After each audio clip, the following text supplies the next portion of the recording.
Back in the middle of October 2025, the Save Oasis Swindon campaign, which I run.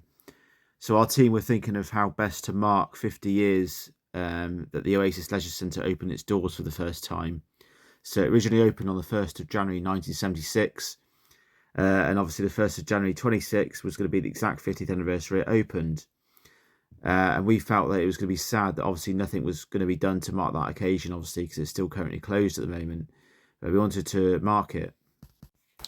Now, you may be wondering why we were thinking, why should we celebrate a closed down leisure centre that's not been open for 5 years? But the fact is, during those 5 years, it's actually been really badly missed in Swindon. And during that time, it became a Grade 2 listed landmark thanks to our campaign. And it's become even more iconic, even in its closed state. You can still look at it from the outside. And we felt, we have to raise the profile of the campaign and keep the issue in people's minds by marking the 50th anniversary. So the next question was how we were going to do that. So the first thing we did was we designed a logo to obviously mark the occasion. And then secondly, we were thinking about obviously what we can do to mark it. Originally, our idea was a drone show, but then we looked into the price of that. £25,000 was the approximate cost, and obviously that's far too much to raise. We also considered a light show, but we didn't think that would be as effective. We didn't think that would attract as many people. So in the end, we came up with the idea of a firework display. So we contacted local firework company, Distant Thunder. We explained to them, we wanted quite a dramatic display high above the dome. They told us we'd need like 400-foot mortars above the dome, and they gave us an approximate price of about £5,000. So we said, oh yeah, that sounds quite reasonable to raise on a crowdfunder. So we set the crowdfunder up, and then we also sent an email to Seven Capital to ask, obviously, permission to launch the fireworks on their land. And they said, provided we've got obviously adequate insurance and all the risk assessments in place, then they've got no problem with it. So that's when we started the next piece of work. So we had the permission from Seven Capital. Then obviously the next challenge was to advertise the crowdfunder everywhere. I stuck posters up all around the Oasis. We gave them out in the town. We literally just stuck them everywhere, trying to boost the fundraising, and the donations came in quite fast, which was good. But obviously we only had about 6 weeks to raise it before Christmas, so the pressure was on to raise the money. So we kept putting all the posters everywhere. In hindsight, I wish I'd planned this 6 months before, because we'd have had more time and less pressure. But we had to find a second way of raising money on top of the crowdfunder, because the donations were coming in quite slow to begin with. So to build the momentum, we created this merchandise and we started selling it. It was all really good quality stuff, like Christmas gifts, that kind of thing, t-shirts, mugs, and then we designed high vis for the fireworks event as well. Then the Swin advertiser kindly did an article on us about the merchandise we were selling, and that started to boost our GoFundMe quite massively, actually, when we started selling all this merchandise. It was really popular. And then the next job was for me to meet the fireworks company at the Oasis site to do a site survey to work out where the best launch site for the fireworks would be. We looked all around the Oasis, originally near the football pitches, but then we finally decided that the skateboard park would be the best safe spot for them to launch from. And then I had to work out the height of the dome as well.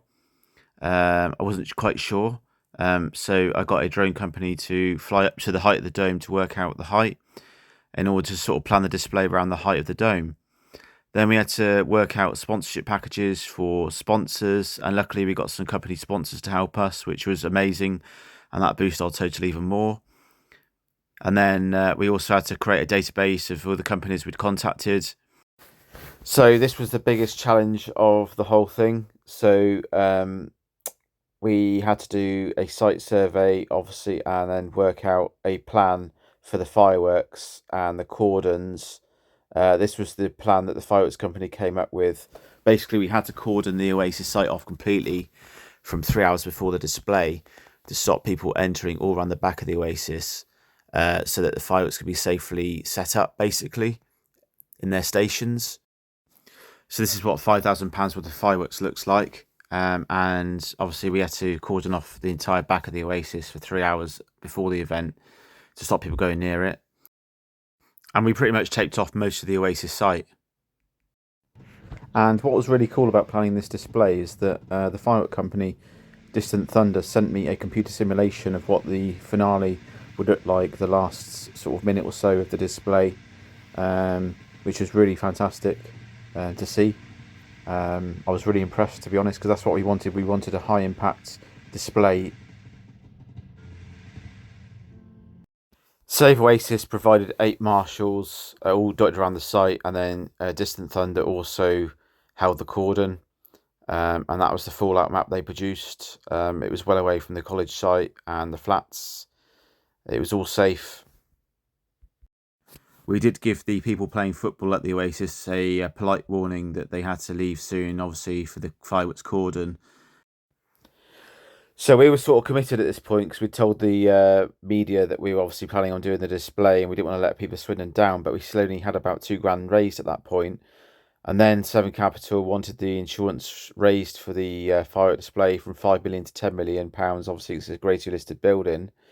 And they also wanted my own personal insurance as well, personal indemnity cover. In total, that added an extra £1,000 on top just for insurance on top of what we had to raise. So obviously getting sponsorship was crucial. So as well as Gel Studios, who kindly sponsored the event, my dad's business, RWS Windows, sponsored it, as well as Lumen IT Solutions. And then our crowdfunding total soon boosted up quite well just before Christmas, so we're getting more confident. And then here's a map of the firing site. So the skateboard park was going to be the firing site for the fireworks. And it was very exciting when the day came, when the fireworks trucks arrived with all the fireworks. And then we started setting up on New Year's Day with all the banners and various bits and bobs, cordon tape, that kind of thing. And then this was the final launch site, the skateboard park. There's me in front of the Oasis on New Year's Day. And here's the volunteers for the marshals for the cordon site. Another selfie of me. This is my mate Elliot, who used to be a lifeguard at the Oasis. He was a marshaller that day. And then that's the fireworks company setting up around the back on the skate park. And that's the cordon tape at the front we started setting up. And then the Oasis illuminated at night. We had a perfect day, full moon, and the Oasis dome was illuminated. It was perfect. We had a massive crowd of people turn up, which was amazing. And the dome was illuminated for the first time in years. There's another picture of the crowd. So the dome lighting is the original lighting from 50 years old. And the security guards changed the fuses to make them work again. It was amazing to see it lit up with the moonlight. And we had Chip Carvel come down, who was the original manager who opened the Oasis in 1976 talk. We had Ivor Graham, our friend, come down to help us with the countdown. And I was just speechless. I was stood there with my mouth open. It was just incredible. Like, the whole thing was perfect. The stars aligned. We had Swindon 105 FM help us with the PA system. It was just incredible, honestly. Like, it exceeded my wildest imagination how good it was. Everything was brilliant. The fireworks were spectacular. We had a perfect turnout. It was absolutely perfect. And the drone footage was absolutely spectacular. It made BBC News, ITV News. It got a lot of likes on social media. Really spectacular. Some people were comparing it to London, believe it or not, like O2 Arena of Swindon, if you know what I mean, or Millennium Dome with the fireworks on New Year's Eve in London. Some people were saying it was better than London. Some people were saying it should be an annual thing in Swindon at the Oasis. And then there's a great picture, selfie with Craig Stevens and Rowan, who were on the campaign, in Ivo. The fireworks display was incredible. Obviously, it made the BBC, ITV. It was amazing. I was stood there with one of my campaign members and had Ivor Graham there, and my friend Michael McDonald, musician, waving the guitar in the video there. It was the best night of my life, honestly. It was just spectacular.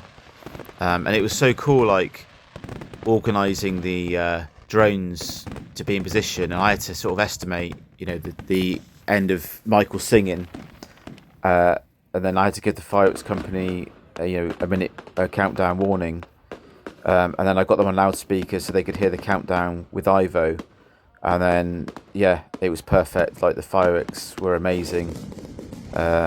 Just breathtaking, just looking at that, you know, right over the dome.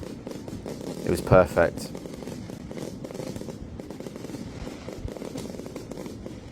It really was good. And this is the drone footage that Droney Productions produced. Absolutely fantastic footage.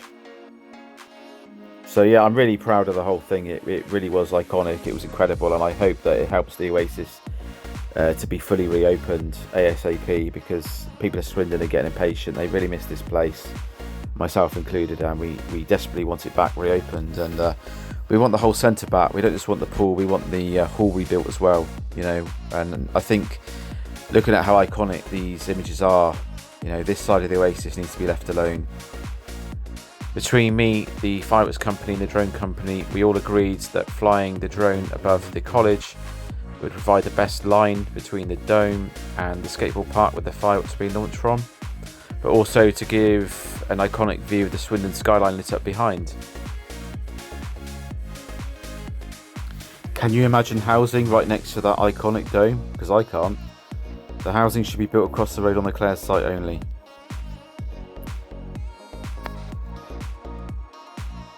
Thanks for watching my video, and thanks for supporting this event. It was incredible, one of the best nights of my life, and I hope it was yours too.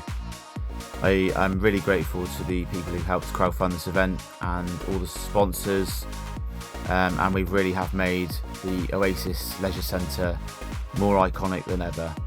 Let's get this place reopened.